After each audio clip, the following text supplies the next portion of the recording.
All Things Unexplained.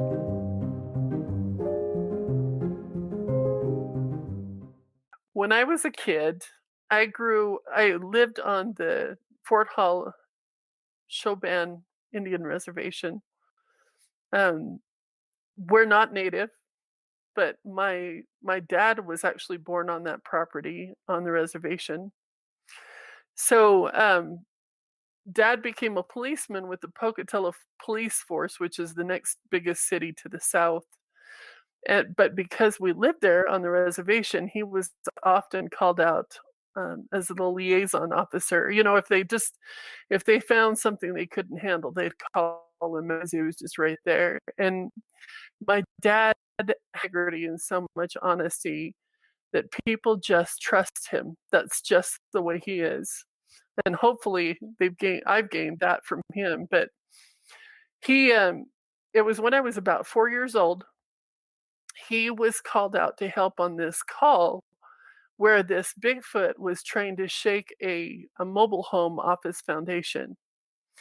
And at the time, a lot of the Indians didn't have, we're talking not even telephones, and most of them still cooked on over a fire and talking almost third world country. But anyway, this Bigfoot was trying to shake the house off the foundation. And the people waited until it circled the house and ran around the back, and they ran out and jumped in the car and went down to the police station. And the police sent out 2 cars with policemen. But by the time they got there, the Bigfoot was gone. But he had completely dismantled the pump house behind the house.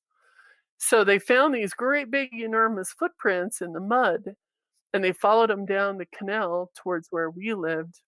And they ran into this Bigfoot that was standing behind a bush, but it was head and shoulders above. It was just yelling at them. But the Indians just believe if they're not actively hurting anything, you just back off and leave them alone. So they did. They just backed off. And after a little bit, the Bigfoot wandered off and left out of that area. And I said, "So what happened to the family?" And she's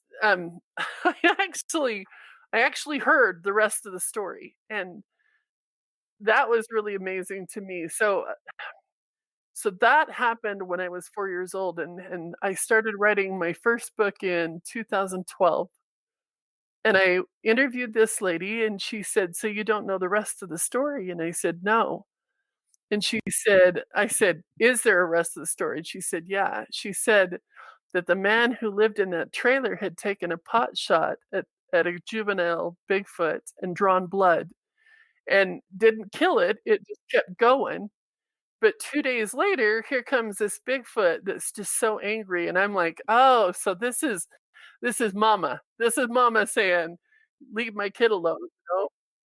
And then I said, "So what happened to this family?" And she said, "That man packed up his whole family and left the reservation and moved down to a different reservation because he was afraid that at some point in time the Bigfoot would come back and cause some more grief and pain." So as it happened, 2 days after that experience, we drove past that place, and my dad pointed it out to my mom and said, "Look, see, there's that pump house."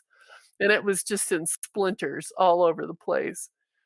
And I remember thinking, "What's a Bigfoot?" Because I didn't really know.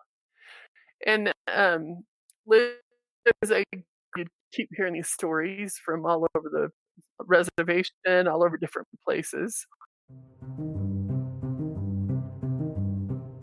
All Things Unexplained.